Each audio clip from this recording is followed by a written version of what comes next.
So everyone, my name is Linda Hernandez. I'm here to introduce our next speaker. It's my pleasure to introduce Davion Sturgis, who is an assistant professor at the University of Washington, MEDEX Northwest Physician Assistant Program. Professor Sturgis will be speaking today about imposter phenomenon and its impact on students in healthcare education. Well, good morning, everyone. So I'm going to share my screen. Okay, give me a thumbs up if you can see this. Okay, very good. All right, so this morning we'll be talking about imposter phenomenon and how we can sabotage us when it comes to us pursuing our dreams and feeling like a valued member of a team, or feel like we belong in the seat that we are now currently occupying as a current student. So again, I'm Davion Sturgis. I am at MEDEX, which is at the University of Washington. We are actually the second oldest PA program in the nation, and actually one of the top ranked programs as well. We are blessed to be recognized and be able to have space in Alaska at UAA in order to attract you all to come and sit in our seats and be educated by us, and then go out and help close the disparity gaps that are in Alaska. So we welcome you, and we have a panel later that two of our faculty will be telling you a little bit more about the PA profession, about MEDEX, and also about just what we have to offer at UAA. So currently I'm the interim site director of the Anchorage, Alaska campus. I'm doing that remotely from Seattle, but the people that are doing all the work, the good work, are our faculty there locally. And I'm also one of the associate program directors of regional affairs, as well as justice, equity, diversity, and inclusion. Before I start, I want to make an acknowledgement, and I just want to say a thank you to our Indigenous peoples for which lands we stand on right now. So we just want to always make sure that we give them reverence and honor for their sacrifices. And so I just want to say thank you to our Indigenous peoples, and we always want to start with that. And then also a happy Women's History Month as well. As it almost comes to a close, I want to make sure that we are honoring and recognizing all the pioneering women, as well as you all who are out there. So thank you so much for all that you do for us as a society and as a people. So one of my favorite women actually is Maya Angelou. And I take this quote because if you know who she is one of the most pioneering poets, literary minds, and academics, scholars out there. Who she recently passed away a few years ago. But even with all the accolades and her reach, she still had some imposter syndrome and imposter phenomenon going on. And she said, at that time, I had written 11 books, but each time I think, uh-oh, they're going to find me out now. So that is kind of what the crux of imposter phenomenon and imposter syndrome is. So today I will let you know what it is, try to normalize it in a way that let you know that we all experience it, and then give some resources on how to support each other. And if you hear a little crunching in the background, my little pup is under my desk chewing away. So pardon me. So a lot of times I feel like a fraud. So that is what the fabric of which weaves imposter phenomenon. Most people feel like a fraud, or they don't belong, or they're there by mistake. So before I came to Washington, I actually was a professor at University of Texas Southwestern Medical School for 5 years. And one day I just sat down and asked my students, what's on your mind? What do you feel? How do you feel here? And I want you to write it on a piece of poster. And this is what shook out. So Van Lee said, this has to be a mistake. Stephanie said, can I do this? Jayla blatantly said, I don't belong here. Destiny said she was an imposter. Chris wanted to know, did he earn it? And then Melanie said, I guess they just had to fill their quota. When I saw that this was what my students were thinking, it really broke my heart, because everyone there was very deserving. They went through a rigorous admissions process, and it was no mistake that they were there. But knowing this helped me to normalize and to help them get rid of these sabotaging thoughts and feelings that they have been just carrying with them like a heavy bag daily. So what did I do? I started developing this talk and speaking to them about imposter phenomenon. So in 1978, a seminal paper was published by Clance and Imes that talked about this phenomenon, this imposter phenomenon. But first, it was talked about really among high achieving women. So women who were CEOs, who were upper management in a male dominated world, you know, be it medicine or be it business, who sat around the boardroom and wondered, why am I here? Is it just because I'm a woman, or are they going to find me out later? Is this a mistake? So people who are high powered, intellectual, deserving, still having these sabotaging feelings. So the history of this is that it really started looking at high achieving women, and is now has gone into other different minority groups as well. So those who have imposter phenomenon, they really and truly believe that they are not intelligent and they are a fraud when it comes to their intellect. It leads to this operation of daily fear of being discovered as an imposter or having the rug pulled from underneath you.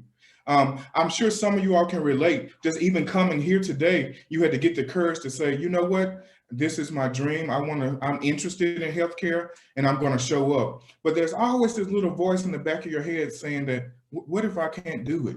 So we're here to just normalize and dispel some of those feelings. So we are in health. So we know that a lot of times these feelings actually can lead to some clinical symptoms as well. It can lead to anxiety. It can decrease your levels of confidence, your levels of self-efficacy. It can lead to depression or actually worsen depression if you have it. And then it has increased frustration that's due to the inability to achieve self-imposed high standards. And what do I mean? So because you feel like you're an intellectual fraud or you feel like you don't belong there, you start to make these pie in the sky high ideals of what you need to accomplish to prove that you need to be there. And sometimes those things are not realistic, and it creates a vicious loop of this imposter phenomenon, because you have set such high goals to prove a falsity, basically, and then it just leads to depression, anxiety when you don't achieve that. So we want to make sure that we are setting reasonable goals for ourselves. And once we achieve those, we set the next goal and go toward that. So you are not here to prove to anyone anything. You're here to learn. You're here to make sure you meet the milestones to progress, but also here to know that you are occupying a seat that you well deserve. So I call it the inner saboteur. So, that's why I have these boxing gloves, because we have to learn how to fight that inner saboteur that tries to bring us down and gives us self-doubt. So imposter phenomenon actually can affect all people.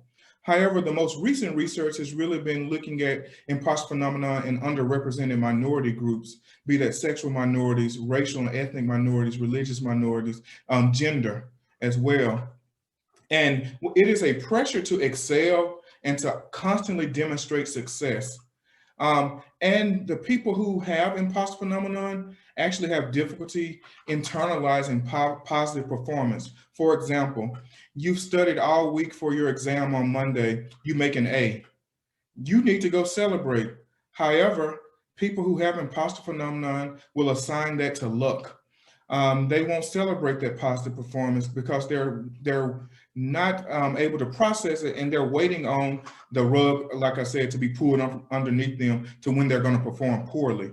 So with that, one way to counteract that is to always celebrate your successes, no matter how big or small. Actually, attending today in this conference is a big success. Go eat some ice cream if you can, or go outside and do something fun. And most of the time, when people who have imposter phenomenon actually achieve success, they actually attribute it to external factors. Like I said, it's due to chance, or, oh, it's just good luck, so next time I won't do as well. Those with imposter phenomenon too, whenever they matriculate into a program, for instance, if you go into the OT program or the PA program, they tend to have a lower academic self-esteem, which means that they don't have a lot of confidence in their academic performance. And then that leads to overall self-esteem as well too, because you're carrying this heavy burden, this heavy cognitive load, this heavy stress with you daily. And you're sitting in a classroom that's already kind of stressful. On top of that, you're having these imposter feelings that can lead to decreased self-esteem. And so that cumulative effect over time actually leads to that psychological burden that I mentioned here earlier, the anxiety, depression, feelings of low self-confidence. And so that self-doubt, that anxiety state, as well as the apprehensiveness concerning the academic performance in non-inclusive spaces actually can exacerbate it as well. So what do we mean by non-inclusive spaces? So when we look at it, remember it did start with looking at women. We're now looking at underrepresented minority populations. So spaces that may be diverse, but don't have inclusive practices, that can also help bolster or increase the imposter phenomenon, because it's twofold. You already have this imposter phenomenon going on, but then you also have this other burden of I really don't feel like I belong because the space that I'm in doesn't make it seem like I belong. So, on our side as educators and as institutions, we have to make sure that we have inclusive practices and also acknowledge that imposter phenomenon does exist in order for us to assess it in you all and then address it as well. And so these negative experiences actually compound with what can be racial microaggressions or macroaggressions, culturally aloof teachers. I know it's very special there in Alaska. Alaska has its own culture. So, even when I come there, I have to learn and make sure I'm not culturally aloof when in my interactions with students. Institutional policies and procedures, as well as the curriculum that is not inclusive, can actually further worsen imposter phenomenon. So how do we help each other? So us versus that inner saboteur. So if we all gang up and jump this inner saboteur, I think we'll win. So it really is a team effort. Also, it is something that, individually you want to make sure that you recognize and work to help too. But because of you all are getting this talk today, you will be able to recognize this and also help yourself as well as help your future classmates. So we want to make sure we normalize each other's experiences. Me today, I still have imposter feelings, but I know when they come that I have to get rid of them. I call it stinking thinking. So I just throw it out this ear, but we have to make sure that we normalize it and that it doesn't make anyone less than, it doesn't make you weaker, it doesn't seem like you belong. We just need to normalize it. We want to reinforce that we are not alone in these feelings, nor are we isolated in these feelings. I can guarantee you that if you're feeling this way, it's half or more of the classroom is feeling this way, honestly. And then you can find ways to help and support each other. So if you have ever experienced IP or you're currently experiencing imposter phenomenon, what we want you to do is actually share your personal experience when it comes to that. Michelle Obama in her book talked about the imposter syndrome as well. Someone as well known and powerful as the former first lady still to this day is having imposter phenomenon. You want to make sure you reinforce your classmates, reinforce yourself and your future classmates that their presence there is not a mistake. And any false ideas that they have in their head, we can work and help to try to help dispel those so that they know that, it's normal that you're thinking this, but let's get rid of that stinking thinking and let's focus on that you're here and you're going to be successful and you're going to help people in the future. And we want to make sure we establish a safe and brave space for discussion.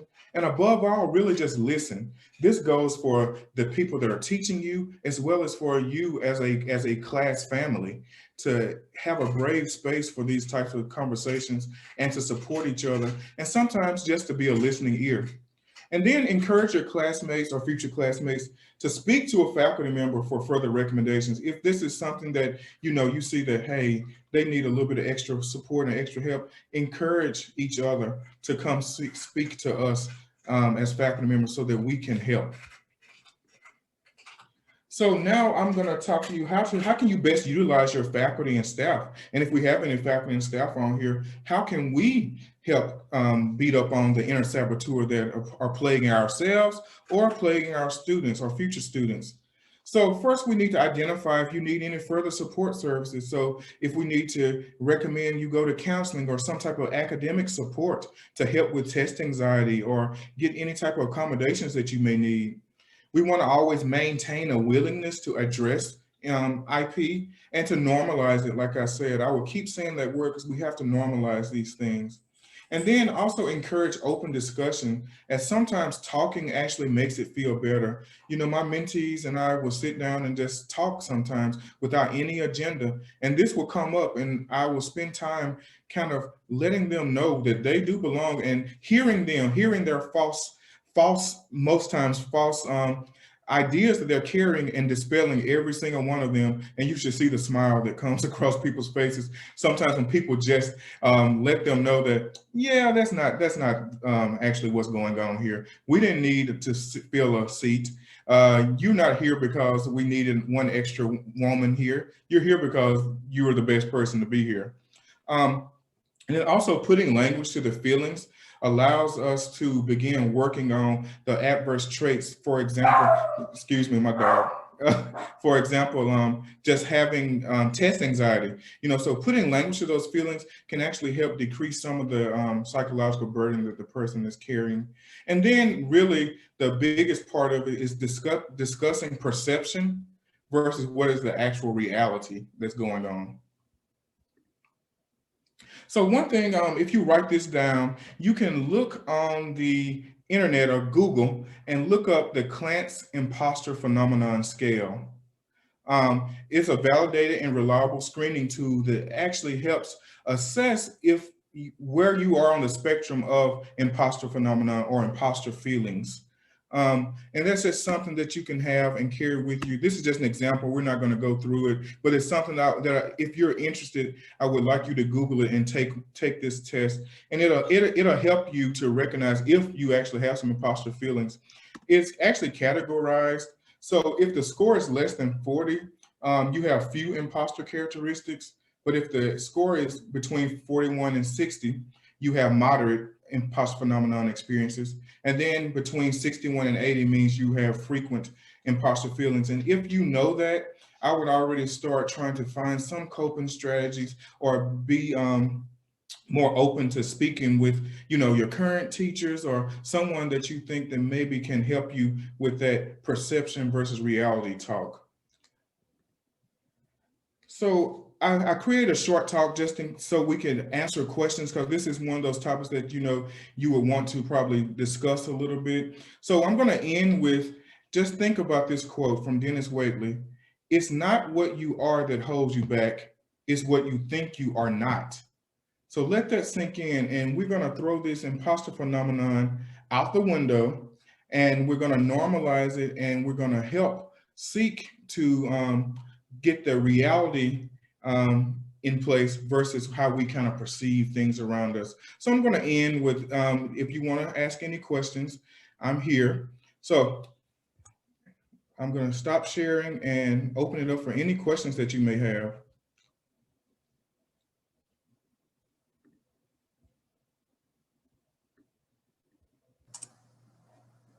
So if you have questions, feel free to put them in the chat. Actually, I'll kick off a question. We often have students who feel as though their opinions don't matter, may not feel as though they can speak up in class because they don't feel like their perspectives have value, or may not take on leadership positions, even in things like clubs or other activities. What would be your advice for students who maybe don't feel as though their voice has impact or has meaning or value, and to encourage them to take on leadership positions in their education? Yes. So the first step really is just to do it. and let's try to throw fear out the window. You know, honestly, the hearing no is not a bad answer either. So, you know, we always try, but I think we're afraid of failure and we're afraid to hear no. Well, most of us on this call have failed and we've heard no, and yet we're still here. And it's only because you just want to keep pushing forward. However, too, on the flip side, you know, as educators, we have to create a safe and brave space for you too, in order to make mistakes, in order to feel comfortable with trying, in order to feel like your voice is valued. However, you know, in academia, we have what we call scholarly discourse, which means that your voice is valued. However, be ready to when someone has an opposing voice and be able to navigate those conversations as well. But I encourage anyone who has any type of fears, the only way to get over fear is to just go for it and to hopefully just have in your head that the perception of failure is usually not as bad as reality if we actually should fail. Failure is not a bad thing, and I know we think we assign negative value to it, but every time you fail, you need to have a learning experience with it. I can tell you know we don't have all day to go through my failures that I've learned from and grown from. So that's my advice. My advice really is to do it. I see someone in the chat said the stinking thinking thing, and get rid of the stinking thinking. Great. So we have a couple questions in the chat. So the first one is from TJ Miller. Is this a natural/genetic phenomenon or a nurtured phenomenon? And as a faculty, I should be pushing the student to internally attribute the success. Yeah, so it's not a genetic phenomenon. It's more of a social phenomenon or culture. For example, it usually affects more people who are in the minority categories in a way because of kind of like social hierarchical structures. Like I said, at first it was found in women, so that gender parity. However, we all can experience it. It's really like a power gradient. So I don't belong here. The way to bolster that is to provide social support. So social support, you know, actually helps with health outcomes, but also helps bolster confidence. And it also helps change the way people are kind of think and perceive things. But also in the classroom, by really normalizing it and talking about it, it actually gives people the resources of each other to help. So I think I answered your question, but it's not a genetic phenomenon.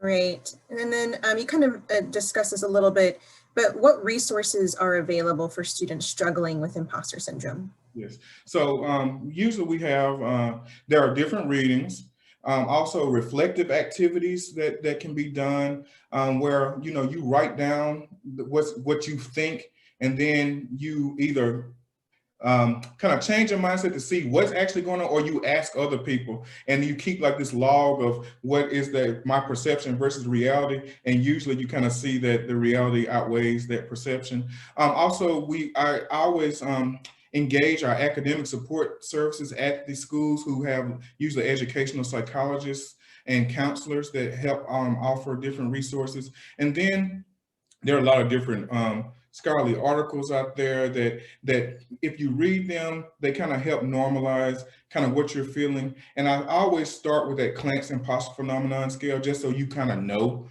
where you sit on this spectrum of imposterism.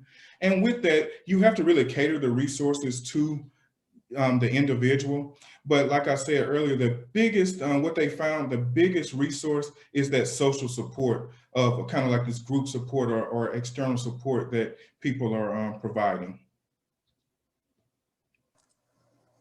Great, and we do have one additional question.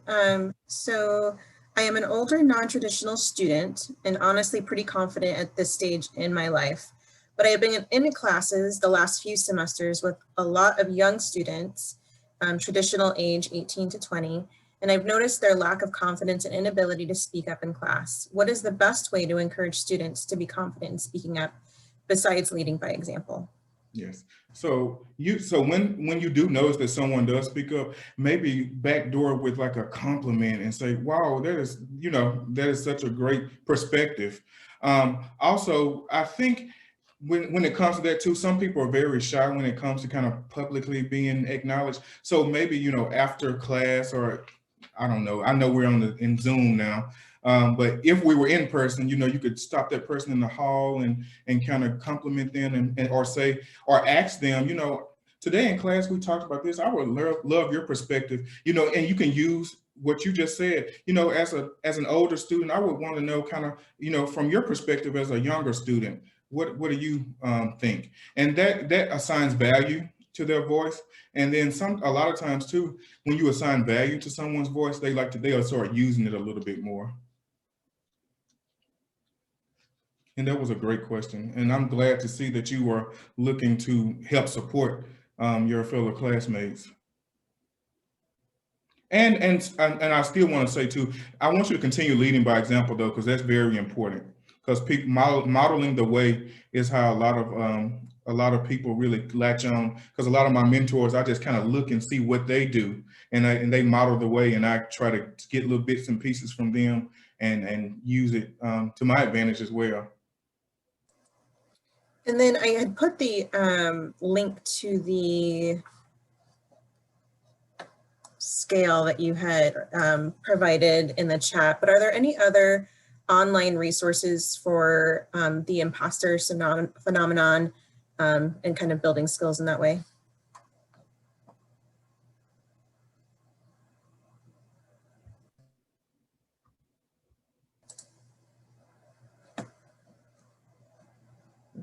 Well, I do appreciate the opportunity to speak to you all this morning. I assign value to this topic just to get on the front end of it as you go into this stressful time, which is being a health profession student, and just knowing that whatever feelings that you feel, we want to normalize those and create a community to help and a community of support. So thank you for your attention this morning.